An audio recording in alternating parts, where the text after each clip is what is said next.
Martin Gilmore, and I live here in Denver, Colorado, but I grew up in southeastern Wyoming in a place called Wheatland, Wyoming, and I'm glad to be here at the Betcher Concert Hall. I got started playing music when I was 6 years old. I took piano lessons, and my dad is a guitar player and plays bluegrass music. That's one of the special things about bluegrass music is there's a lot of generations that play the music and go to festivals.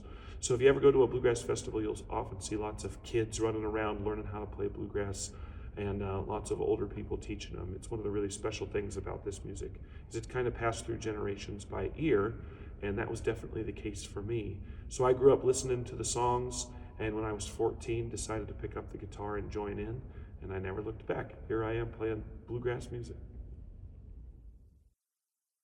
The thing that really draws me to bluegrass music is that it is a community of people. It's a place where folks can learn a few chords and get started playing bluegrass, and then you get to play with some of the best in the business. And if you just know how to play a G, C, and D chord on the guitar, you can participate in most jam sessions.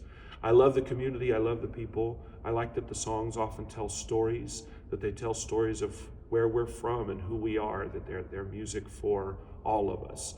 And that's the special thing about bluegrass. Plus, it's a lot of fun.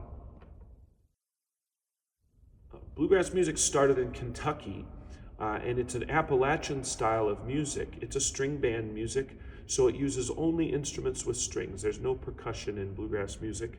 It's banjo, fiddle, guitar, mandolin, and bass is the standard instrumentation for the music. And it differs a little bit from music that came before it, old-time music, because it's an improvisational style, but often it was kind of contained within a single song.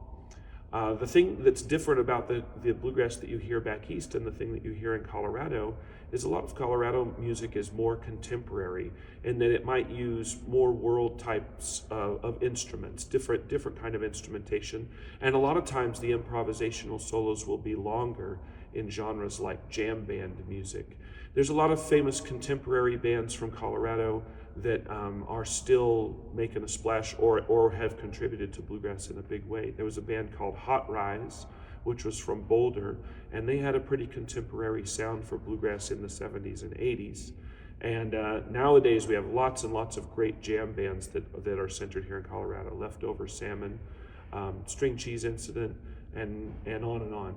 It's a great genre of music because it draws people in. It's a place where people can play songs and improvise, and the Colorado version has expanded on that improvisation kind of qualities with that music.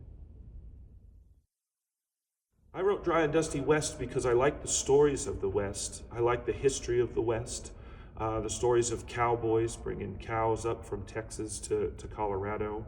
I think it was a really hard life, but it kind of represents the culture and the place that we live in. So I wrote that song because I was interested in those stories. I was interested in telling those stories to people who maybe didn't know it, and it's just fun to sing it.